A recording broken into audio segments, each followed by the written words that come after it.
kawaida. Naona vile vile. Nielekeze. Wewe maisha ya kibinadamu mchongo juu unakwenda vipi? Sisi hatujui tunakula wapi, hatujui tunaishi vipi. Hapa yenyewe kuna punda kama 3 hapo vyote vijula manganyu anujue. Tunapie bwana. Dili lote tumekutupia wewe, tumekususia wewe. Hiyo koni ilikuwa sio kosa kuilamba rafiki yangu. Mshikaji wangu, si mabosi wangu. Kuna mtoto kamletea ndiambo rafiki yangu, kamletea nzi. Maisha ya kweli.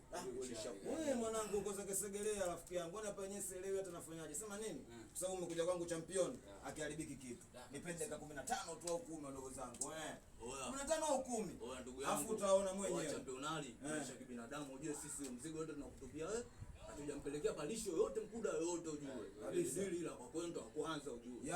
Sisi tumesabai huku atuelewe tumakususia wewe. Kabisa. Maisha ya kibinadamu tu unafanyaje tunakusikiliza wewe si mzidi. Ndio maana nikawaelekeza sasa wadogo zangu kiutu uzima. Yaani hiyo kiali ya hekima, haina mbambamba, haina nani sijui namna gani. Au sio bwana? Nipende ka 15.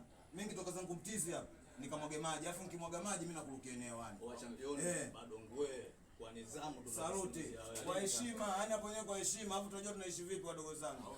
Siwezi kuiacha koni kama hiyo kuilamba. Haina uchawi championali. Babu kubwa wanangu kwa heshima. Wadogo zangu wanazuka. Haina uchawi. Wewe unapenda sana kula. Kuba babako msengo utaalamu mpaka wewe kwenye kipemende chako hicho. Kipipikali sina kilaga kile kipipikali. Kwa simesima. Afresh tunapanda juu. Watapanda juu. Bali kama begani mwanangu. Sasa basi nakwambia panda juu. Anaanza kupanda juu bado.